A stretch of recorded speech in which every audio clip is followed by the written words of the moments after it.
Hello student welcome to our channel. आगामी दशम परीक्षा को दृष्टि रखी आमे आम चैनल रे साइंस रो गोटे सीरीज स्टार्ट करथिले जो थिरे ऑलरेडी आमे भौतिक विज्ञान बहिर दुटा चैप्टर को कंप्लीट कर देइछे। एटा होची भौतिक विज्ञान बहिर थर्ड चैप्टर जार नाम होची कोन ना धातु और अधातु। ठीक अछि, ताहले आरंभ करिया पूर्व ए विषयटा आरंभ करिया पूर्व जानि नेबाक हबो कि आमे ए चैप्टर रे कोन कोन सब कवर करबा। एई चैप्टर रे आमे कौन सब कवर करबा, धातु आ अधातुर माने कौन, आ धातु आ अधातुर व्यवहार सब देखिबा, आ धातु आ अधातु मानकर कौन रासायनिक धर्म सब देखिबा, आ यार कौन देखिबा आयनिक यौगिक धर्म, आ धातुर उपस्थिति, आ कौन देखिबा धातुर निष्कासन, आ धातुर कौन धातु पिंडर समृद्धि, धातुर परिष्करण आ संख्यारण, आ संख्यारण को केमिति कोन रोकिबा ता विषय देखिबा। ठीक अछि, ताहले धातु कहा कुआ जाय, धातु कहा कुआ जाय, घरे देखिथिबो हमर विभिन्न प्रकार रो माने मेटालिक जिनिस अछि, से मेटाल टा को ओडिया रे हम कोन कहंती ना धातु कहंती। ठीक अछि, जेमिति कि कोन देखिथिबो घरे देखिथिबो जो ग्रिल देखिथिबो, लुहार ग्रिल का घरे थिबो, ग्रिल देखिथिबो, आ कोन देखिथिबो विभिन्न प्रकार जो डब्बा देखिथिबो, देखिथिबो नानी, आ कोन देखिथिबो जो बासन देखिथिबो घरे, कोन जो बासन देखिथिबो सब घरे देखिछ कि नहीं। आउ कोन हमर जो इलेक्ट्रिक जो तार अछि, ठीक अछि, सेटा भी तंबारे तयारी, कोउथरे ना तंबारे तयारी, जोटा कोन कॉपर कहंती, सेटा भी गोटे धातु। ठीक अछि, आ अधातु, अधातु कोन, अधातु देखिथिबो का माने कोइला देखिथिबो, कोइला देखिछो नै समस्ते, कोइला होची हमर कार्बन नो गोटे रूप, ए कार्बन टा ही होची कोन अधातु गोटे। ठीक अछि, आ कोन देखिथिबो डायमंड देखिछो कि नहीं, हीरा, हीरा होची कोन सेई कार्बन नो गोटे रूप। ठीक अछि, सेटा भी गोटे कोन ना अधातु। ठीक अछि, चालम देखिबा ताहले कौन सब देखिबा हमर कौन कौन सब रहिछि धातु और अधातु विषय रे। ताहले देखिबा कोन ना धातु और अधातु मानकर भौतिक धर्म। प्रथम देखिबा कार ना धातुर देखिबा। ठीक अछि, धातु माने कौन करंती चकचक करंती, कौन लिखि धातु माने चकचक करंती। देखिथिबो घर देखिथिबो जो खाइबा बासन गुडी हमर जो अछि, जोटा कोउथरे तयारी अछि एल्युमिनियम रे तयारी अछि। ठीक अछि, एल्युमिनियम रे सेगुडी को देखिथिबो नुआ जतला आनिथिबा सेटा चिकचिक करे कि नहीं, ता जो सरफेस टा चिकचिक करे कि नहीं, ताहले सेटा कोन धातु बोली ता जो पदार्थरा सेटा चिकचिक करूची। ठीक अछि, देन कोन देखिबा ना साधारणतः एमाने शक्त होइतांती, लुहा गोटे रड। ठीक अछि, लुहा रड को तुम हाथ रे कोन भांगी देबो कि, से कोन कटर व्यवहार करा होची, कोन पई सेटा गोटे टाण जिंस बा शक्त जिंस बोली कटर व्यवहार करा होची। से कोन कहला ना एमाने कोन शक्त होइतांती, एमानकर कोन थाए ना नमनीयता, नमनीयता थाए। नमनीयता माने कोन, एटी प्रश्न आसो नमनीयता माने कोन। नमनीयता होची कोन माने नई जिबा, नमनीयता कोन, नमनीयता अर्थ होची नई जिबा, नई जिबा, नई जिबा माने कोन, नमनीयतार अर्थ होची कोन,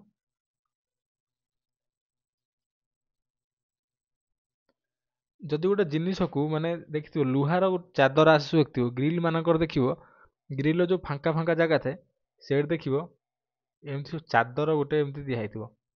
ठीक अछि, एम चादर लुहार चादर देखिथिबो आसे सब टाण टाण चादर, ताहले सेगुडी सब तयार हुए केमिति पुणी, लुहा तो एपटे कहूछु आमे टाण कहूछु ना, ताहले पुणी ताको चादर केमिति तयार होउची, लुहार कोन अछि नमनीयता अछि। ठीक अछि, लुहार खाली न धातु मानकर कोन अछि ना नमनीयता अछि बोली सेमानकु बाड़ेई बाड़ेई कोन करा जाय चादर करा जाय। ठीक अछि, जेमति कहंते बाड़ेई बाड़ेई चेपा कर देबी कहंती नाही, बड़ लोक कहंती ମାଷ୍ଟର ବି ଆମକୁ କହେ ତତେ ବାଡ଼େଇ ବାଡ଼େଇ ଚେପା କରିଦେବି। ତା ମାନେ କ'ଣ, ଧାତୁମାନଙ୍କୁ ତାଙ୍କର ନମନୀୟତା ମାନେ ଗୁଣ ରହିଥିବାରୁ ଏଟାକୁ କ'ଣ, ଏଟା ଧାତୁର ଗୋଟେ ପ୍ରକୃତି। ଧାତୁର ନମନୀୟତା ପ୍ରକୃତି ପାଇଁ ଆକୁ କ'ଣ କରନ୍ତି, ତାକୁ ବାଡ଼େଇ ବାଡ଼େଇ ଏମିତି ଚେପା କରି ଏମିତି ଚାଦର ବନେଇ ହେବ। ଠିକ୍ ଅଛି, ତାହେଲେ ନମନୀୟତା କ'ଣ ବୁଝିପାରିଲ? ସେଟା କ'ଣ ଲେଖା ହେଇଛି ନା, ବାଡ଼େଇ ପତଳା ଚାଦର ତିଆରି କରିପାରିବା।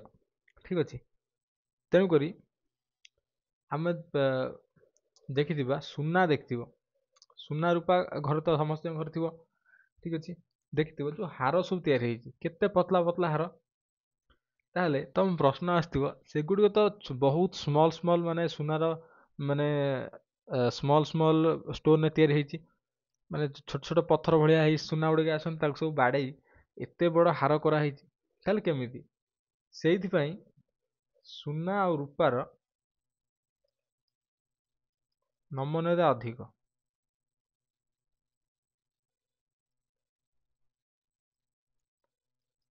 ଠିକ୍ ଅଛି, ମାନେ ସୁନାର ଗୋଟେ ଏତେ ବଡ଼ କ'ଣ, ଗୋଟେ ମାନେ ଏତେ ବଡ଼ ଗୋଟେ ସାଇଜ୍ର ପଥର ସାଇଜ୍ର ଗୋଟେ ସୁନା, ତାକୁ ବାଡ଼େଇ ବାଡ଼େଇ ଆମେ ଗୋଟେ କ'ଣ କରିବା ଜାଣିଛ, ଗୋଟେ ମାନେ ଗୋଟେ ହାର ବନେଇ ପାରୁଛେ ତାକୁ। ଠିକ୍ ଅଛି, କିନ୍ତୁ ଯଦି ଏଡ଼ି ବଡ଼ ଆମକୁ ଲୁହା ଦିଆଯିବ, ତାକୁ ବାଡ଼େଇ ବାଡ଼େଇ ଗୋଟେ ଆମେ ସେମିତିକା ହାର ବନେଇ ପାରିବା କି? ବନେଇ ପାରିବାନି। ସେଇଥିପାଇଁ ସୁନାର ନମନୀୟତା କ'ଣ ଅଧିକ। ଠିକ୍ ଅଛି, ଆଉ ରୂପାର ବି ସେମ୍। ମନେ ରଖିବ, ସୁନା ଆଉ ରୂପାର ନମନୀୟତା ଅଧିକ ଥାଏ। ଠିକ୍ ଅଛି,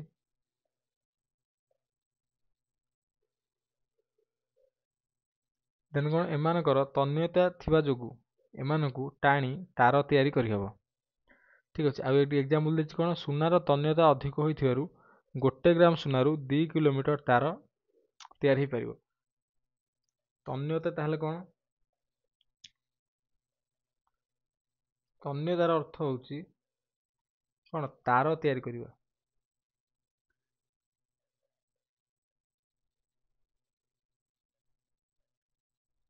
ମାନେ ତାକୁ ଟାଣିଲେ ସେ କେତେ ଦୂର ମାନେ ହେଇପାରୁଛି, ସେଟା ଟାଣିଲେ ସେଟା ସରୁ ହେଇ ତାର ତିଆରି ହେଇପାରୁଛି କି ନାହିଁ, ସେଟା କ'ଣ, ସେଇ ପ୍ରକୃତି କ'ଣ କୁହାଯାଏ ନା, ଆମ ତନ୍ୟତା ବୋଲି କୁହାଯାଏ। ଠିକ୍ ଅଛି, ଆଉ ମନେ ରଖିବ, ସୁନାର ସବୁଠାରୁ ଅଧିକ ତନ୍ୟତା କ'ଣ ଅଧିକ, କ'ଣ ପାଇଁ? ମାନେ 1 ଗ୍ରାମର ସୁନା, ଗୋଟେ ଛୋଟ ମାନେ 1 ଗ୍ରାମର ସୁନା, ତାକୁ ଟାଣି ଟାଣି ଟାଣି କ'ଣ 2 କିଲୋମିଟର ତାର ବନେଇ ହେବ। ମାନେ ଭାବିପାରୁଥିବ, 2 କିଲୋମିଟର ତାର 1 ଗ୍ରାମର ସୁନାରୁ ମାନେ କ'ଣ ତିଆରି ହେଇପାରିବ। ତେଣୁକରି ସୁନାର ହିଁ ତନ୍ୟତା ଅଧିକ। ଠିକ୍ ଅଛି, ଦେନ୍ କ'ଣ ଅଛି ପଏଣ୍ଟ ଗୋଟେ, ଏମାନେ କ'ଣ କରନ୍ତି ନା, ବିଦ୍ୟୁତ୍ ପରିବହନ କରିପାରନ୍ତି। ତେଣୁ ଏମାନେ ବିଦ୍ୟୁତ୍ ସୁପରଭାଇ। ଘରେ ଯେଉଁ ଯେମିତି କହିଲି, ଆମର ଯେଉଁ ଇଲେକ୍ଟ୍ରିକାଲ ୱାୟାର ଗୁଡ଼ିକ ଅଛି, ସେଗୁଡ଼ିକ କେଉଁଥିରେ ତିଆରି ହେଇଛି? ମେଟାଲରେ ତିଆରି ହେଇଛି କି ନାହିଁ? ମେଟାଲ, ଯେଉଁଟାକି ଆମର କ'ଣ ତମ୍ବାରେ ତିଆରି ହେଇଛି। ଠିକ୍ ଅଛି, ଆଉ କାହା ଘରେ ଆଲୁମିନିୟମରେ ବି ୱାୟାର ଅଛି, ଆଲୁମିନିୟମରେ ବି ତିଆରି ହେଇଛି। କିନ୍ତୁ ଆମର କ'ଣ, ମାନେ ଏଇ ଯେଉଁ ଯଦି ଗୋଟେ ମାନେ ଲାଇନ୍ ଗୋଟେ ଦେଖିବା, ରୂପା ଓ ତମ୍ବା, ସୁନା ସବୁଠାରୁ ଅଧିକ ଭଲ ବିଦ୍ୟୁତ୍ ପରିବହନ କରିପାରନ୍ତି। ଠିକ୍ ଅଛି, ଘରେ ଯେଉଁ ୱାୟାର ଦେଖିପାରୁଥିବ, ସେଇଟା ପ୍ରାୟତଃ ତମ୍ବାରେ ତିଆରି। କ'ଣ ପାଇଁ? ତମ୍ବାଟା ଭଲ ବିଦ୍ୟୁତ୍ ପରିବହନ କରିପାରେ। ଆଉ ତମ୍ବା ଠାରୁ ଅଧିକ କିଏ କରିପାରେ ନା, ରୂପା ସବୁଠାରୁ ଅଧିକ ବିଦ୍ୟୁତ୍ ପରିବହନ କରିପାରେ। ଠିକ୍ ଅଛି, କିନ୍ତୁ ମେନ୍ କଥା ହେଉଛି କ'ଣ, ରୂପା ଭଲ ପରିବହନ କରୁଥିଲେ ମଧ୍ୟ ରୂପାର ଯେହେତୁ ମାନେ ଆମର ରେଟ୍ଟା ଯେହେତୁ ଅଧିକ, ସେଥିପାଇଁ ଆମେ କ'ଣ ବ୍ୟବହାର କରୁ? ତମ୍ବା ବ୍ୟବହାର କରୁ।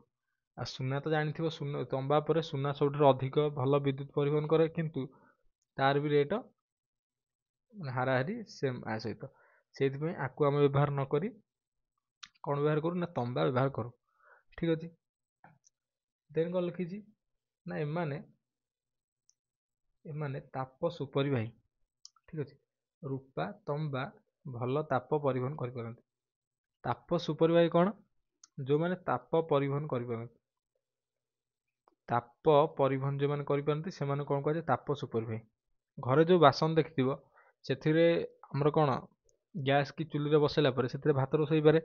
ତାମାନେ କ'ଣ, ତାପ ସୁପରିବାହୀ ହେଇଥିବାରୁ ହାଣ୍ଡି ଯେଉଁ ଆମର ତିଆରି ହେଇଛି, ହାଣ୍ଡିଟା କେଉଁଥିରେ ହେଇଛି ନା ମୁଁ କହିଥିଲି ଆଲୁମିନିୟମରେ ତିଆରି ହେଇଛି। ଏଇଟା କ'ଣ ଗୋଟେ ତାପ ସୁପରଭାଇ ଧାତୁ, ଧାତୁ ମାନେ ତାପ ସୁପରଭାଇ କରିପାରେ, ତାପ ପରିବହନ କରିପାରେ। ସେଇଥିପାଇଁ ଏଥିରେ କ'ଣ ତିଆରି ହେଇଛି ନା ଆମର ଖାଇବା ବାସନ ଗୁଡ଼ିକ, ରନ୍ଧା ବାସନ ଗୁଡ଼ିକ ତିଆରି ହେଇଛି। ସେଇଥିପାଇଁ ଏମାନଙ୍କ ଦ୍ୱାରା ଆମେ କ'ଣ କରିପାରୁ ନା, ଏମାନେ ତାପ ପରିବହନ କରୁଥିବାରୁ ଏମାନଙ୍କ ଦ୍ୱାରା ଆମେ ରୋଷେଇ କାର୍ଯ୍ୟ କରିଥାଉ। ଠିକ୍ ଅଛି। ଆଉ ଗୋଟେ ଷ୍ଟେପ୍ କ'ଣ ଲାଗିଛି ନା, ଧାତୁକୁ ବାଡ଼େଇଲେ ଏହା ଶବ୍ଦ ସୃଷ୍ଟି କରନ୍ତି। ସ୍କୁଲରେ ଯେଉଁ ବେଲ୍ ଗୁଡ଼ିକ ଦେଖିଥିବ, ପିଅନ କ'ଣ କରେ, ସେ ବେଲ୍କୁ ଗୋଟେ ହାତୁଡ଼ାରେ କ'ଣ କରେ ନା ବଜାଏ।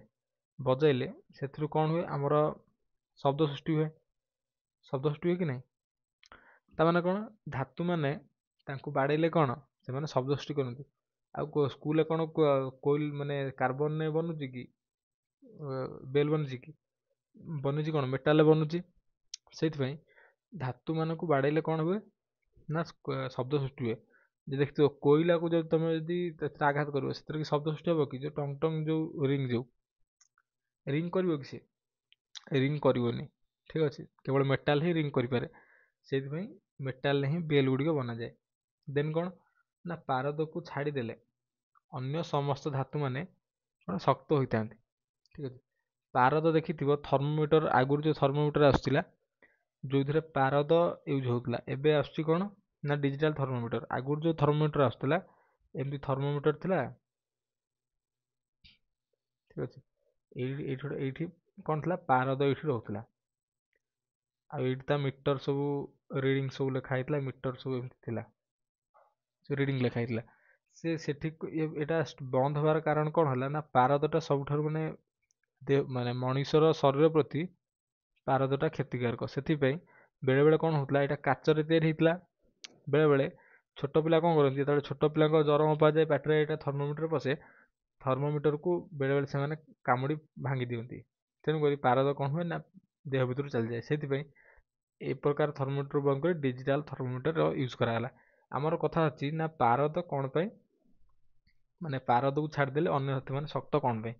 ପାରଦ କେଉଁଠି ଥାଏ, ରୁମ୍ ଟେମ୍ପରେଚରରେ ଆମର ପାରଦ ତରଳ ଅବସ୍ଥାରେ ଥାଏ। ତେଣୁକରି ମାନେ ତରଳ ମାନେ ଜାଣିପାରୁଛ ନା, ପାଣିଆ। ଠିକ୍ ଅଛି। ସେଥିପାଇଁ ପାରଦକୁ ଛାଡ଼ିଦେଲେ ଅନ୍ୟ ଯେଉଁ ବି ଧାତୁ ସବୁ ରହିଲେ, ଲୁହା, ତମ୍ବା, ଯିଏ ବି ରହିଲା, ସେମାନେ କ'ଣ ନା ସବୁ ଟାଣ ବା ଶକ୍ତ। କିନ୍ତୁ ତରଳ ହେଉଛି କେଉଁଟା, ପାରଦ। ପାରଦ ଧାତୁ ହେଉଥିଲେ ମଧ୍ୟ ସେଟା କ'ଣ ନା ତରଳ। ଏଟା ତ ଯେଉଁ ଆମର କହନ୍ତି ହେଲା। ଠିକ୍ ଅଛି। ଏକ୍ସେପସନ୍ ଯେଉଁଟା। ଠିକ୍ ଅଛି। ଦେନ୍ ଦେଖିବା କ'ଣ ଅଧାତୁ ବିଷୟରେ ଦେଖିବା। ଅଧାତୁ କ'ଣ କରେ, ଅଧାତୁ ଚକଚକ କରେ ନା। ଯେମିତି କହିଲି କାର୍ବନ କ'ଣ ଚକଚକ କରେ କି? ଯେଉଁ ଆମର ଯେଉଁ ପେନସିଲରେ ଯେଉଁ ମୁନ ଯେଉଁଟା ଗ୍ରାଫାଇଟ୍ରେ ତିଆରି, ସେଟା କାର୍ବନର ଗୋଟେ ପ୍ରଡ଼କ୍ଟ।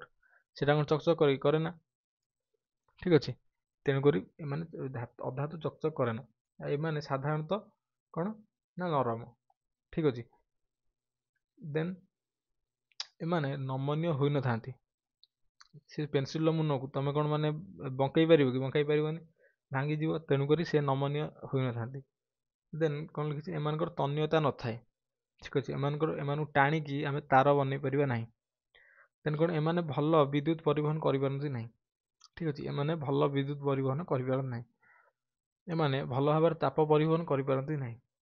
ଯେଉଁଟାକି ମେଟାଲରେ କ'ଣ ହେଉଥିଲା, ଏଇଟା ଭଲ ତାପ ପରିବହନ କରୁଥିଲା। କିନ୍ତୁ ଅଧାତୁ କ୍ଷେତ୍ରରେ, ନନ୍ ମେଟାଲ କ୍ଷେତ୍ରରେ ଏମାନେ କ'ଣ ଭଲ ତାପ ପରିବହନ କରିପାରନ୍ତି ନାହିଁ। ଏମାନଙ୍କୁ ବାଡ଼େଇଲେ ଶବ୍ଦ ସୃଷ୍ଟି ହୁଏ ନାହିଁ। ଆଉ ଏମାନେ କଠିନ, ତରଳ ଓ ଗ୍ୟାସରେ ମିଳିଥାନ୍ତି। ଏଇଠି ଦେଖିପାରୁଥିବ ହାଇଡ୍ରୋଜେନଟା ଆମର କ'ଣ ଗ୍ୟାସରେ ଅଛି, ନାଇଟ୍ରୋଜେନଟା ଗ୍ୟାସରେ ଅଛି, ଅକ୍ସିଜେନଟା ଆମକୁ କେଉଁଥିରେ ମିଳୁଛି, ଗ୍ୟାସରେ ମିଳୁଛି।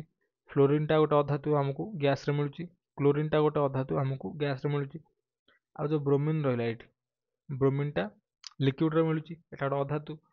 ଆୟୋଡିନଟା ଆମକୁ ସଲିଡ଼ରେ ମିଳୁଛି, ବା ସଲିଡ଼ ମାନେ କଠିନରେ ମିଳୁଛି। କାର୍ବନଟା ଗୋଟେ କଠିନ ଅଧାତୁ, ଆଉ ସଲଫରଟା ଗୋଟେ କଠିନ ଅଧାତୁ, ଫସ୍ଫରସ୍ ଗୋଟେ କଠିନ ଅଧାତୁ, ସିଲିକନ ଗୋଟେ କଠିନ ଅଧାତୁ। ଠିକ୍ ଅଛି। ଏଗୁଡ଼ିକ ହେଉଛି କ'ଣ, ତା ପ୍ରତୀକ। ଠିକ୍ ଅଛି। ଦେନ୍ ଦେଖିବା କ'ଣ ନା ଏମାନଙ୍କର ବ୍ୟବହାର। ଠିକ୍ ଅଛି। ମୁଁ ଯେମିତି କହିଲି, ଘରେ ସବୁ କ'ଣ ନା ତମ୍ବା ଆଉ ଆଲୁମିନିୟମର କ'ଣ ବାସନକୁସନ ଆମର ବ୍ୟବହାର କରାଯାଏ।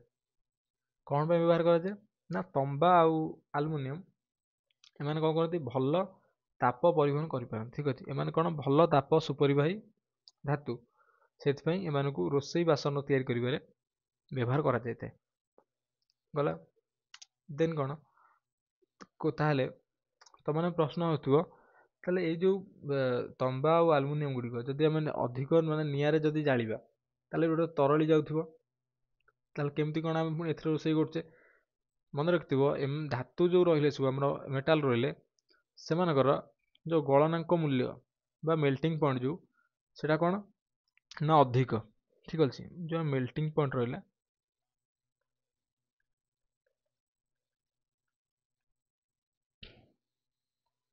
ମେଲ୍ଟିଂ ପଏଣ୍ଟ ମେଟାଲ ମାନଙ୍କର ମେଲ୍ଟିଂ ପଏଣ୍ଟଟା ଅଧିକ। କ'ଣ ପାଇଁ? ଏଗୁଡ଼ିକୁ ଯଦି ଆମେ ନିଆଁରେ ମାନେ ବହୁ ତାପମାତ୍ରା ପରେ ଏମାନେ ତରଳିବେ। ଠିକ୍ ଅଛି, ନର୍ମାଲ ତାପମାତ୍ରାରେ ଏମାନେ ତରଳିବେ ନାହିଁ।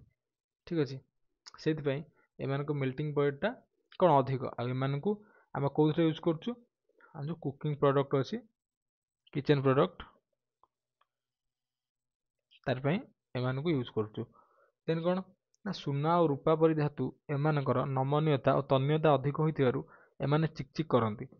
ତେଣୁ ଏମାନଙ୍କୁ ଗହଣା ତିଆରି କରିବାରେ ବ୍ୟବହାର କରାଯାଏ। ମନେ ରଖିଥିବ ଆମର ଯେଉଁ ଥିଲା କ'ଣ ମୁଁ ଯେଉଁ କହିଥିଲି ରିଆକ୍ଟିଭିଟି ସିରିଜ୍ ଯେଉଁ ଦେଇଥିଲି ପୂର୍ବରୁ, ରିଆକ୍ଟିଭିଟି ସିରିଜ୍ରେ ଆମର ସୁନା ଆଉ ରୂପା ସବୁଠାରୁ ତଳେ ରହିଥିଲେ। ମାନେ ଏମାନେ କ'ଣ କରନ୍ତି ଅକ୍ସିଜେନ୍ ସହିତ ବି ବହୁତ କମ୍ ରିଆକ୍ସନ୍ କରନ୍ତି। ସେଇଥିପାଇଁ ଏମାନେ କ'ଣ କରନ୍ତି ମାନେ ବୁଝିନିଅ ଏଇଟା ଏମାନେ ଅକ୍ସିଜେନ୍ ସହିତ ରିଆକ୍ସନ୍ କରନ୍ତି ନାହିଁ। ସେଥିପାଇଁ ଏମାନେ ସବୁଦିନ ପାଇଁ କ'ଣ କରନ୍ତି ଚିକ୍ ଚିକ୍ କରି ରହିଥାନ୍ତି। ଆଉ ଏମାନଙ୍କର କ'ଣ ନା ନମନୀୟତା ଯେଉଁ ବାଡ଼େଇ ଯେଉଁ ଆମେ ଚେପା କରିପାରିବା ନମନୀୟତା ଆଉ ତନ୍ୟତା ଅଧିକ। ଠିକ୍ ଅଛି, ନମନୀୟତା ଆଉ ତନ୍ୟତା ଅଧିକ ଥିବାରୁ ଏମାନଙ୍କୁ କ'ଣ କରାଯାଏ ବିଭିନ୍ନ ପ୍ରକାର ସେପ୍ ଦେଇହେବ। ଆଉ ତନ୍ୟତା ମାନେ ତାର କରିହେବ, ବା ଚେନ୍ ଫେନ୍ ଯେଉଁ ଆମେ ତିଆରି କରୁଛୁ ବନାଉଛୁ, ତନ୍ୟତା ଅଧିକ ହେତୁ ଏସବୁ ଜିନିଷ ଆମେ କରିପାରୁଛୁ। ଆଉ ଏମାନେ କ'ଣ କରନ୍ତି ନା ଯେଉଁ କହିଲି ଅକ୍ସିଜେନ୍ ସହିତ ବି କମ୍ ରିଆକ୍ସନ୍ କରନ୍ତି ବା ବହୁତ କଷ୍ଟରେ ରିଆକ୍ସନ୍ କରନ୍ତି। ତେଣୁକରି ଏମାନଙ୍କ ରେଟ୍ଟା କ'ଣ ସେଇଥିପାଇଁ ସବୁବେଳେ ହାଇ ରହେ। ଆଉ ଏମାନଙ୍କୁ କ'ଣ କରନ୍ତି ନା ଗହଣା ତିଆରି କରିବାରେ ବ୍ୟବହାର କରାଯାଏ। ତା ମନେ ରହିଲା ମୁଁ ଦୁଇଟା କଥା କହିଲି। ଏମାନଙ୍କୁ କ'ଣ ପାଇଁ ଗହଣା ତିଆରି କରିବା ବ୍ୟବହାର କରାଯାଏ? କାରଣ ଏମାନେ ନମନୀୟତା ଆଉ ତନ୍ୟତା ଅଧିକ, ଏମାନେ ଚିକ୍ ଚିକ୍ କରନ୍ତି। ଦେନ୍ କ'ଣ କହିଲି ଏମାନଙ୍କ ରେଟ୍ କ'ଣ ପାଇଁ ଅଧିକ? ନା ଏମାନେ ଅକ୍ସିଜେନ୍ ସହିତ ରିଆକ୍ସନ୍ କରନ୍ତି ନାହିଁ। ଠିକ୍ ଅଛି, ଯେଉଁଥିପାଇଁ ଏମାନଙ୍କୁ ଦୀର୍ଘ ଦିନ ପର୍ଯ୍ୟନ୍ତ ନିଜର ମାନେ ଚିକ୍ ଚିକ୍ ଆମର ଯେଉଁ ସୌନ୍ଦର୍ଯ୍ୟ ଅଛି ସେଗୁଡ଼ିକ ଦେଖେଇଥାନ୍ତି ବା ଚିକ୍ ଚିକ୍ କରିଥାନ୍ତି। ସେଇଥିପାଇଁ ଏମାନଙ୍କ ରେଟ୍ଟା ହେଉଛି ଅଧିକ। ଠିକ୍ ଅଛି, ଦେନ୍ କ'ଣ ଲେଖିଛି ନା କାର୍ବନ ଏକ ଅଧାତୁ ହୋଇଥିଲେ ମଧ୍ୟ ତାହା ବିଭିନ୍ନ ରୂପରେ ମିଳେ। ଯେପରି କୋଇଲା ଜାଳେଣୀର ବ୍ୟବହାର କରାଯାଏ। ଏଇ ଯେଉଁ ଦେଖିପାରୁଥିବ କୋଇଲା, ଏଇଟା କୋଇଲା ମାନେ ଘରେ ୟୁଜ୍ ହୁଏ କି ନାହିଁ? ଏଇଟା ଜାଳିକି ଯେଉଁ ଘରକୁ ଯେଉଁ କୋଇଲା ଆସେ ସେ ଯେଉଁ କୋଇଲାରେ କ'ଣ ହୁଏ ଇଟା ଭାଟି ଯେଉଁ ଥାଏ ସବୁ ସେଠି କାମ ହୁଏ। ଆଉ କୋଇଲାକୁ ଆମେ କ'ଣ ଜାଳେଣୀ ଭାବରେ ୟୁଜ୍ କରୁଛୁ। ଠିକ୍ ଅଛି, ଦେନ୍ କ'ଣ ଲେଖିଛି ନା ହୀରା ଭଳି ମୂଲ୍ୟବାନ ଜିନିଷ ସେଟା ବି କେଉଁଠୁ ମିଳେ ନା କୋଇଲାରୁ ମିଳେ, ବା କୋଇଲା ତ ନୁହେଁ ମାନେ କାର୍ବନରୁ ମିଳେ। ଠିକ୍ ଅଛି, এই ଯେଉଁ ହୀରା ଦେଖିପାରୁଥିବ ହୀରାର ଦାମ୍ ବହୁତ ଟଙ୍କା ନା ନାହିଁ, ସେଟା ବି କାହାର ପ୍ରଡ଼କ୍ଟ ନା କାର୍ବନ ପ୍ରଡ଼କ୍ଟ। ଆଉ କାର୍ବନ କ'ଣ ଗୋଟେ ଅଧାତୁ। ଠିକ୍ ଅଛି, ଦେନ୍ କ'ଣ ଲେଖିଛି ଏଇଟା ତ ଅଛି ଆମର କ'ଣ ଗୋଲ୍ଡର ଚିତ୍ରଟା ଅଛି, ଏଟା ହେଉଛି ବାସନର ଚିତ୍ର ଅଛି। ଠିକ୍ ଅଛି, ଦେନ୍ ଦେଖିବା ଧାତୁ ମାନଙ୍କର ରାସାୟନିକ ଧର୍ମ ବିଷୟରେ। ପ୍ରଥମେ କ'ଣ ଦେଖିବା ନା ଧାତୁ ଅମ୍ଳଜାନ ସହିତ ପ୍ରତିକ୍ରିୟା କେମିତି କ'ଣ କରୁଛି। ଠିକ୍ ଅଛି, ପୂର୍ବରୁ ଆମେ ଦେଖିଥିଲେ ଆମର ଯେଉଁଟା ଏକ୍ଜାମ୍ପଲ୍ ମୁଁ ନେଇଥିଲି ମ୍ୟାଗ୍ନେସିୟମ୍ ଯେତେବେଳେ କ'ଣ କରୁଥିଲା ନା ଅମ୍ଳଜାନ ସହିତ ରିଆକ୍ସନ୍ କରୁଥିଲା ସେ କ'ଣ ଦେଉଥିଲା ମ୍ୟାଗ୍ନେସିୟମ୍ ଅକ୍ସାଇଡ଼ ଦେଉଥିଲା। ଆଉ କ'ଣ କରୁଥିଲା ନା ଧଳା ପାଉଁଶ ଦେଉଥିଲା ସେଟାକୁ ମୁଁ କ'ଣ କହିଥିଲି ମ୍ୟାଗ୍ନେସିୟମ୍ ଅକ୍ସାଇଡ଼ ବୋଲି କହିଥିଲି। ପ୍ଲସ୍ କ'ଣ ଦେଉଥିଲା ତାପ ସୃଷ୍ଟି କରୁଥିଲା। ଯେଉଁ ଧଳା ରଙ୍ଗର ଚିକ୍ ଚିକ୍ ଯେଉଁ ଲାଇଟ୍ ଦେଉଥିଲା ସେଟା ମୁଁ ରିଆକ୍ସନ୍ କହିଥିଲି ନାହିଁ ମ୍ୟାଗ୍ନେସିୟମ୍ ସହିତ ଅକ୍ସିଜେନ୍ ରିଆକ୍ସନ୍ କରି କହିଥିଲି ମ୍ୟାଗ୍ନେସିୟମ୍ ଅକ୍ସାଇଡ଼ ଦେଉଥିଲା। ସେମିତି ମ୍ୟାଗ୍ନେସିୟମ୍ଟା ଆମର କ'ଣ ଥିଲା ଗୋଟେ ମେଟାଲ୍ ଥିଲା ଧାତୁ ଥିଲା, ଆଉ ଏଟା କ'ଣ ନା ଅକ୍ସିଜେନ୍।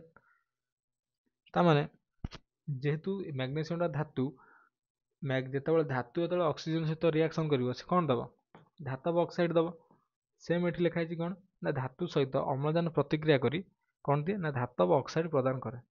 ଯୋଉଟା ଏଠି ଲେଖା ହେଇଛି ଧାତୁ ସହିତ କିଏ ରିଆକ୍ସନ କରିଛି? ଅମ୍ଳଜାନ ରିଆକ୍ସନ କରିଛି ବା ଅକ୍ସିଜେନ ରିଆକ୍ସନ କରିଛି।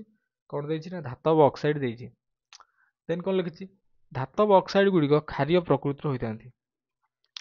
ଆମେ ଯେଉଁ ପୂର୍ବରୁ ଗୋଟେ ଆମ ଯେଉଁ ସେକେଣ୍ଡ ଚାପ୍ଟରରେ ପଢ଼ିଥିଲେ ଧାତବ ଅକ୍ସାଇଡ ଯେଉଁ ଦେଖିଥିଲେ, ଧାତବ ଅକ୍ସାଇଡକୁ ଯେତେବେଳେ ଆମେ କ'ଣ କରିଥିଲେ ଅମ୍ଳ ସହିତ ରିଆକ୍ସନ କରିଥିଲେ, କାହା ସହିତ ଅମ୍ଳ ସହିତ ରିଆକ୍ସନ କରିଥିଲେ, ସେ କ'ଣ ଦେଉଥିଲା? ଲବଣ ଦେଉଥିଲା। ଆଉ କ'ଣ ଦେଉଥିଲା ନା ଜଳ ଦେଉଥିଲା। ଠିକ ଅଛି।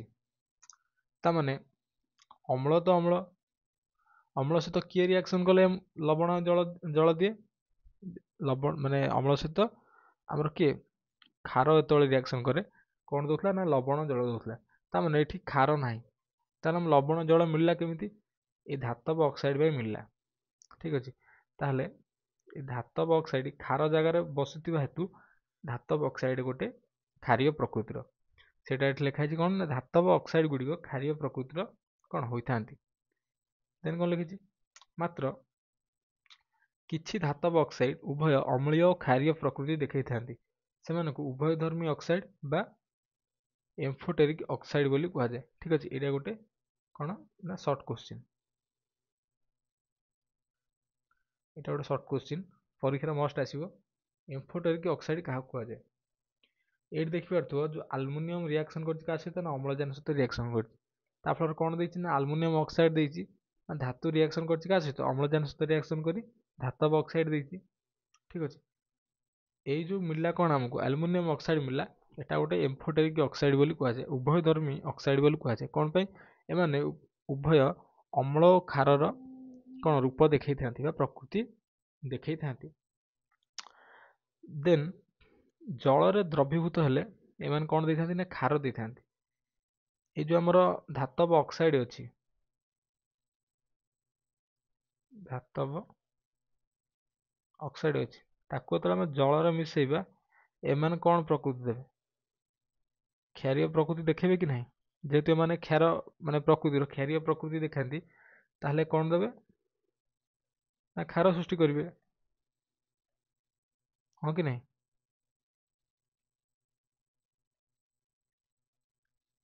ବାସ୍ ସେ ଲେଖା ହେଇଛି। ଦେନ୍ କ'ଣ ନା ସୋଡ଼ିୟମ ଓ ପୋଟାସିୟମ ପରି ଧାତୁ ଅଧିକ ପ୍ରତିକ୍ରିୟାଶୀଳ ହୋଇଥିବାରୁ ଏମାନଙ୍କୁ କିରୋସିନରେ ବୁଡ଼େଇ ରଖାଯାଏ। ଠିକ ଅଛି। ସୋଡ଼ିୟମ ଆଉ ପୋଟାସିୟମ ଦୁଇଟା ଧାତୁ ମାନେ ଏଗୁଡ଼ିକ କ'ଣ ହୁଏ ନା ବହୁତ ପ୍ରତିକ୍ରିୟାଶୀଳ। ଏମାନେ ଅକ୍ସିଜେନ ସହିତ ବି ରିଆକ୍ସନ କରିଯାଆନ୍ତି। ମାନେ ଟିକେ ବାହାରକୁ ଆସିଲେ, ବାୟୁ ସଂସ୍ପର୍ଶରେ ଆସିଲେ ଏମାନେ ବହୁତ ଜୋରରେ ଜଳି ଉଠନ୍ତି। ସେଇଥିପାଇଁ ଲ୍ୟାବୋରେଟୋରୀରେ ଦେଖିଥିବ ଏମାନଙ୍କୁ କ'ଣ କରାଯାଏ ନା କିରୋସିନରେ ବୁଡ଼େଇକି ରଖାଯାଏ। କ'ଣ ଆଉ ମନରେ ଆସୁଥିବା ପ୍ରଶ୍ନ କି ପାଣିରେ କ'ଣ ପାଇଁ ବୁଡ଼େଇ ରଖାଯାଉନି? ଏଗୁଡ଼ିକ ଜଳରେ ବି ମାନେ ଯେଉଁ ଜଳରେ ଯେଉଁ ଦ୍ରବୀଭୂତ ଅମ୍ଳଜାନ ଅଛି ତା ସହିତ ବି ଏମାନେ ରିଆକ୍ସନ କରନ୍ତି। ସେଇଥିପାଇଁ ଏମାନଙ୍କୁ ଜଳରେ ବି ବୁଡ଼େଇ ରଖାଯାଏ ନାହିଁ। ତାମାନେ ଏମାନଙ୍କୁ ଜଳରେ ବୁଡ଼େଇ ରଖାଯାଏ ନାହିଁ କି ଖୋଲା ବି ଛଡ଼ାଯାଏ ନାହିଁ, କାରଣ ଏମାନେ ଏହା ସହିତ ରିଆକ୍ସନ କରି ବହୁତ ଜୋର ଜଳନ୍ତି। ସେଇଥିପାଇଁ ଏମାନଙ୍କୁ କିରୋସିନ ଅଏଲରେ କ'ଣ ବୁଡ଼େଇ ରଖାଯାଏ। ଠିକ ଅଛି। ଆଉ ଏଇଟା ଥିଲା କ'ଣ ଆମର ଧାତୁ ଅମ୍ଳଜାନ ସହିତ ରିଆକ୍ସନ କରି କ'ଣ ଦେଇଛି ଧାତବ ଅକ୍ସାଇଡ ଦେଇଛି, ଯୋଉଟା କି ହେଉଛି କ'ଣ କପର ଅକ୍ସାଇଡ। ଠିକ ଅଛି। ଦେନ୍ ଏଇଟା ଦେଖିଥିବ ରିଆକ୍ଟିଭିଟି ସିରିଜ ଗୋଟେ ଦେଇଛି, ଯୋଉଥିରେ ଅମ୍ଳଜାନର ମାନେ କିଏ ଅମ୍ଳଜାନ ସହିତ ଅଧିକ ରିଆକ୍ସନ କରୁଛି କିଏ କମ୍ ରିଆକ୍ସନ କରୁଛି ସେଇଟା ଦେଖେଇଛି। ଯେମିତି ମୁଁ କହିଥିଲି ସୁନା ଆଉ ରୂପା ଏମାନେ କ'ଣ କରନ୍ତି ନା ଅମ୍ଳଜାନ ସହିତ କମ୍ ରିଆକ୍ସନ କରନ୍ତି। ସେଇଥିପାଇଁ ଦେଖିପାରୁଥିବ ଏଇ ଯେଉଁ ସିରିଜର ଲାଷ୍ଟରେ ଏମାନେ ରହିଛନ୍ତି, ଏ ସୁନା ଆଉ ରୂପା ଲାଷ୍ଟରେ ଅଛନ୍ତି ନାହିଁ। ଠିକ ଅଛି। ଦେନ୍ ଏଠିକି ଅଛି ମର୍କ୍ୟୁରୀ ଅଛି, ତା ଉପରେ କପର ଅଛି, ଲେଡ୍ ଅଛି, ଏମିତି ଧୀରେ ଧୀରେ ଧୀରେ ଯାଇଛି। ଆଉ କିନ୍ତୁ ଉପରେ ଦେଖିପାରୁଥିବ ଏଇଠି ଯେମିତି କହିଲି କେ ର ଅର୍ଥ କ'ଣ ପୋଟାସିୟମ, ଏନ୍ ର ଅର୍ଥ କ'ଣ ନା ସୋଡ଼ିୟମ। ଏମାନେ ଅମ୍ଳଜାନ ସହିତ ମାନେ ବହୁତ ଶୀଘ୍ର ରିଆକ୍ସନ କରନ୍ତି। ସେଇଥିପାଇଁ ଏମାନଙ୍କୁ ମାନେ ପ୍ରତିକ୍ରିୟାଶୀଳ ଆମ ସିରିଜରେ ସବୁଠାରୁ ଉପରେ ରଖାଯାଇଛି। ତାମାନେ ଯେତେବେଳେ ଆମେ ଏଇ ଯେଉଁ ସିରିଜର ଉପରକୁ ଯାଉଛେ, ଠିକ ଅଛି, ଉପରକୁ ଯାଉଛେ ମାନେ ଆମକୁ କ'ଣ ମିଳୁଛି ନା ଅଧିକ ପ୍ରତିକ୍ରିୟାଶୀଳ ଧାତୁ ମାନେ ମିଳୁଛି।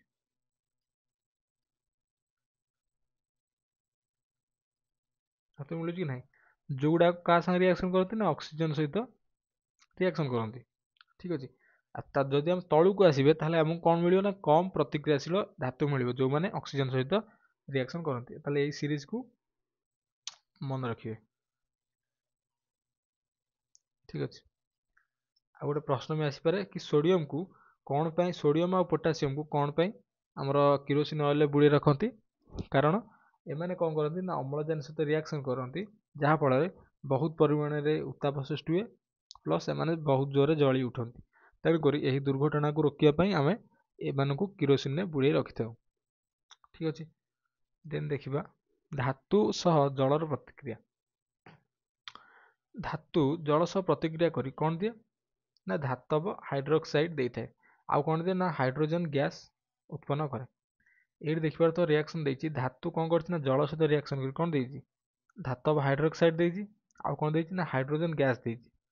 ଠିକ ଅଛି। ସୋଡିୟମ ଓ ପୋଟାସିୟମ ଥଣ୍ଡା ଜଳ ସହିତ ତୀବ୍ର ପ୍ରତିକ୍ରିୟା କରି ତାପ ସୃଷ୍ଟି କରିଥାନ୍ତି। ମୁଁ ଯେମିତି ପୂର୍ବରୁ କହିଥିଲି ସୋଡିୟମ ଆଉ ପୋଟାସିୟମ, ଏଇଟା ହଉଛି କଣ ଆମର ପୋଟାସିୟମର ସଂକେତ। ଏଇଟା ପୋଟାସିୟମ କଣ କରୁଛି ନା ଜଳ ସହିତ ମିଶି ପୋଟାସିୟମ ହାଇଡ୍ରୋକ୍ସାଇଡ୍ ଦେଇଛି। ଠିକ ଅଛି।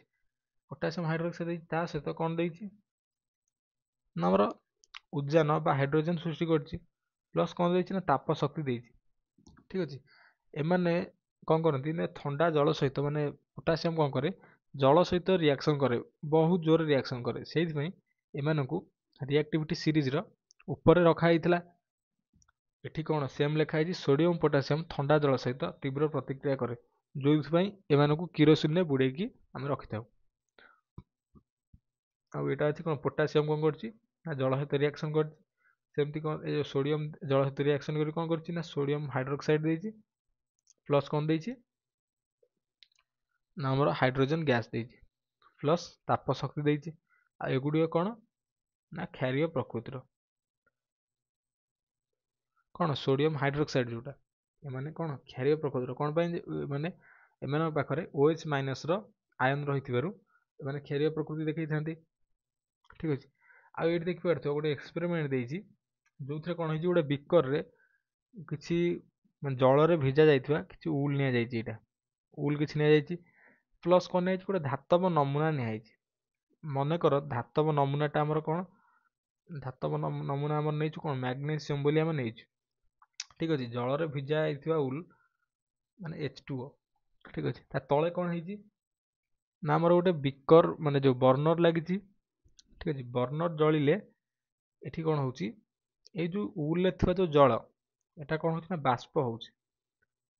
ବାଷ୍ପ ହଉଛି କି ନାହିଁ, ବାଷ୍ପ ହଉଛି। ବାଷ୍ପ ହବା ଫଳରେ ଯେମିତି ମୁଁ କହିଲି ଧାତୁ ସହ ଜଳ ପ୍ରତିକ୍ରିୟା କଲେ କଣ ସୃଷ୍ଟି କରୁଛି ନା ହାଇଡ୍ରୋଜେନ ଗ୍ୟାସ୍ ସୃଷ୍ଟି କରୁଛି। ବାଷ୍ପ ହେବା ଫଳରେ ଏଇଠି ଯୋଉ ମୁଁ ଧର କହୁଛି ଏଇଠି ମ୍ୟାଗ୍ନେସିୟମଟା ମୁଁ ନେଇଛି, ମ୍ୟାଗ୍ନେସିୟମଟା ମୁଁ ନେଇଛି ମାନେ ଏଇ ଯୋଉ ବାଷ୍ପ ଜଳ ଗୁଡ଼ିକ ଯାଇ କଣ ହବ ମ୍ୟାଗ୍ନେସିୟମ ସହିତ ପ୍ରତିକ୍ରିୟା କରିବ। ମ୍ୟାଗ୍ନେସିୟମ ସହିତ ପ୍ରତିକ୍ରିୟା କରିବା ଫଳରେ କଣ ହବ, ଏଇ ଯୋଉ ପାଇପ୍ ଦିଆହେଇଛି, ଏଇ ପାଇପ୍ ବାଟରେ ଏଇଠି ଯୋଉ ଆମର ୱାଟର ନିଆହେଇଛି କିଛି, ଠିକ ଅଛି, ଜଳ ନିଆହେଇଛି, ଏ ଜଳରେ ଏମିତି ମାନେ ହାଇଡ୍ରୋଜେନର ଫୋଟକା ଏମିତି ସୃଷ୍ଟି କରିବ। ଠିକ ଅଛି। ତା ମାନେ କଣ କହିଲି ନା ମ୍ୟାଗ୍ନେସିୟମଟା ଆମର କାହା ସହିତ ରିଆକ୍ସନ କରିପାରିବ, ପାଣିର ଯୋଉ ବାମ୍ଫ ସହିତ ରିଆକ୍ସନ କରି କଣ ସୃଷ୍ଟି କରୁଛି ନା ହାଇଡ୍ରୋଜେନ ସୃଷ୍ଟି କରୁଛି। ତେଣୁକରି ଏଇ ଯୋଉ ଗୋଟେ ସିରିଜ ଦେଇଛି, ସିରିଜରେ ଦେଖିବା ମାନେ କୋଉ କୋଉ ସବୁ ଆମର ମାନେ ଏଲିମେଣ୍ଟ ଗୁଡ଼ିକ କଣ କରନ୍ତି କୋଲ୍ଡ ୱାଟର ସହିତ ଥଣ୍ଡା ପାଣି ସହିତ ରିଆକ୍ସନ କରନ୍ତି, ଆଉ କୋଉ ଗୁଡ଼ିକ ବାମ୍ଫ ସହିତ ବାଷ୍ପ ସହିତ ରିଆକ୍ସନ କରନ୍ତି, ଆଉ କୋଉ ଗୁଡ଼ିକ ମାନେ ରିଆକ୍ସନ କରନ୍ତି ନାହିଁ। ଠିକ ଅଛି। ଏଠି ଦେଖିବା ତ ପୋଟାସିୟମ, ପୋଟାସିୟମ ଯେମିତି ପୋଟାସିୟମ ଆଉ ସୋଡିୟମ କହିଥିଲି, ଏମାନଙ୍କୁ କିରୋସିନରେ ବୁଡେଇ ରଖାଯାଏ। କଣ ପାଇଁ, ଏମାନେ ଥଣ୍ଡା ଜଳ ଆଉ ଅମ୍ଳଜାନ ସହିତ ରିଆକ୍ସନ କରନ୍ତି। ଠିକ ଅଛି। ତାହେଲେ ଏମାନେ କଣ କଲେ ନା ଥଣ୍ଡା ଜଳ ସହିତ ରିଆକ୍ସନ କରୁଛନ୍ତି। ଲିଥିୟମ ବି ଥଣ୍ଡା ଜଳ ସହିତ ରିଆକ୍ସନ କରୁଛି, ଆଉ କ୍ୟାଲସିୟମ ବି ଥଣ୍ଡା ଜଳ ସହିତ ରିଆକ୍ସନ କରୁଛି। ଦେନ୍ ଏବେ ଯୋଉଟା ଏକ୍ସାମ୍ପଲ ମୁଁ ନେଇଥିଲି, ଯେ ଏକ୍ସପେରିମେଣ୍ଟ କରିଥିଲେ, ଏଇଥିରୁ କଣ ନେଇଥିଲେ ମ୍ୟାଗ୍ନେସିୟମ ନେଇଥିଲେ ନାହିଁ, ଏଇ ଜାଗାରେ ମ୍ୟାଗ୍ନେସିୟମ ନେଇଥିଲେ। ମ୍ୟାଗ୍ନେସିୟମ କଣ କରୁଥିଲା, ଆମର ଯୋଉ ଷ୍ଟିମ୍ ଅଛି ବା ବାଷ୍ପ ଅଛି ତା ସହିତ ରିଆକ୍ସନ କରୁଥିଲା। ସେମିତି ଆଲୁମିନିୟମ ବି ଏଇ ବାଷ୍ପ ସହିତ ରିଆକ୍ସନ କରୁଥିଲା। ଦେନ୍ ଜିଙ୍କ ବି ରିଆକ୍ସନ କରୁଛି। आयरन भी रिएक्शन कर ठीक अच्छे आउ टीन आमर कौन लीड लेड रही आउ कौन कपर सिल्वर आ गोल्ड आउ कौन प्लाटिनम ठीक अच्छे एमाने कौन सी माने एथिरे रिएक्शन करती ठीक अच्छे रिएक्शन करती बोली एमाने कौन दाम अधिक एमानक दाम अधिक दीर्घ दिन पर्यंत एमाने चिकचिक करता ठीक अच्छे कौन पाई ना एमाने वाटर सहित रिएक्शन करती ना कि बाष्प सहित जलीय बाष्प सहित रिएक्शन मध्य करती ना ठीक अच्छे देन देखा कौन ना धातु सह अम्लर प्रतिक्रिया पूर्व अध्याय में पढ़ते धातु से अम्ल सहित रिएक्शन कर कौन दौला ना लवण दौला आ प्लस कौन दौला ना हाइड्रोजन गैस दौला कौन दौला जो धातु जो अम्ल सहित प्रतिक्रिया करला से कौन दौला सल्ट दौला प्लस कौन दौला हाइड्रोजन गैस दौला सेमती एठी कौन सेमती लिखाई कौन धातु सह अम्ल प्रतिक्रिया करी कौन दौर लवण दौर हाइड्रोजन गैस सृष्टि करमती एठी कौन निया गोटे धातु नियाई ता सहित कौन नियाई ना गोटे सल्फ्यूरिक एसिड नियाई डाइल्यूट सल्फ्यूरिक एसिड डाइल्यूट माने जो पानी मिसाई ताकू माने स्ट्रंग को टिके वीक करा जाय ठीक अछि एठी कौन है जिंक सहित रिएक्शन करछि के dilute sulphuric acid H2SO4 reaction करी कौन देछि ना ZnSO4 देछि आ कौन देछि हाइड्रोजन गैस देछि एते तो बुझियार किछि नै माने मन रखिथिबो एतिक मन रखिबो धातु सह जेतबेले अम्ल रिएक्शन करछि कौन दउछि ना लवण आ हाइड्रोजन गैस प्रदान करछि ठीक अछि आ गोटे जिनिस देखिए अम्लराज एटा बहुत प्रायतः क्वेश्चन आसे एटा 3 मार्क रो क्वेश्चन गुडा अम्लराज कौन आ अम्लराज व्यवहार कौन ठीक अछि अम्लराज कौन अम्लराज होछि हमर जो हाइड्रोक्लोरिक एसिड अछि ठीक अछि HCl हाइड्रोक्लोरिक एसिड आउ नाइट्रिक एसिड हमर जो अछि HNO3 नाइट्रिक एसिड को हमर कौन करा जाए ना नाइट्रिक एसिड प्लस कौन करा जाए हाइड्रोक्लोरिक एसिड जेतबेले 3:1 रेशियो रे मिसा जिवो नाइट्रिक एसिड 3 भाग आउ हाइड्रोक्लोरिक एसिड गोटे भाग ठीक अच्छे तो मिसा जीव से कौन सृष्टि करे ना आक्वा रेजिया सृष्टि करे अम्लराज सृष्टि करे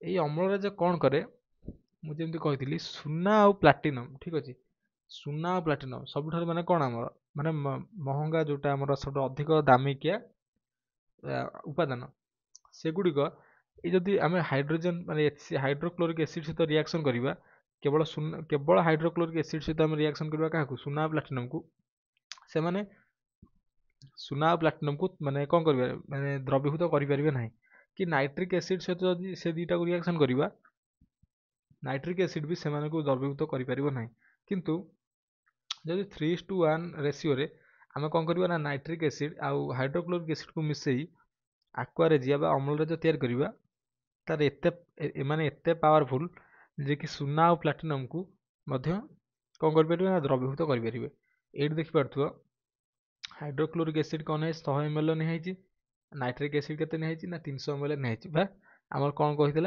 ना हाइड्रोक्लोरिक एसिड 1 आउ 3 भाग कौन ना ना हाइड्रोक्लोरिक एसिड गोटे भाग आ 3 भाग कौन ना नाइट्रिक एसिड निया गले तार जो माने फर्मूलाटा हम यही फर्मूलाटा आमको से दब यही फर्मूला कौन कर ना सुना और प्लाटिनम अच्छी से धातु को एमाने द्रवीभूत करपारती ठीक बुझिपार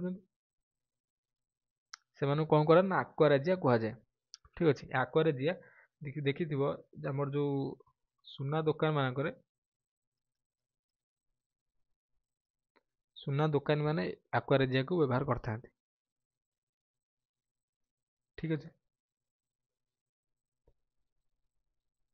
देखिए कौन धातु सह धातव लवणर प्रतिक्रिया ठीक अच्छे धातु सह धातव लवण मानकर प्रतिक्रिया धातव लवण आमको केमती मिलूला जो धातु जो कौन कर रिएक्शन करुला क्या सहित अम्ल सहित रिएक्शन करुला कौन मिलता लवण मिलूला ना धातव लवण आमको कौन कर मिलूला ये देखिए कौन लिखाई ना धातु धातव लवणर द्रवण सह प्रतिक्रिया करी कौन सृष्टि करे ନା ଧାତବ ଲବଣରେ ଥିବା ଧାତୁକୁ ନିଜ ସ୍ଥାନରୁ ହଟାଇଥାଏ।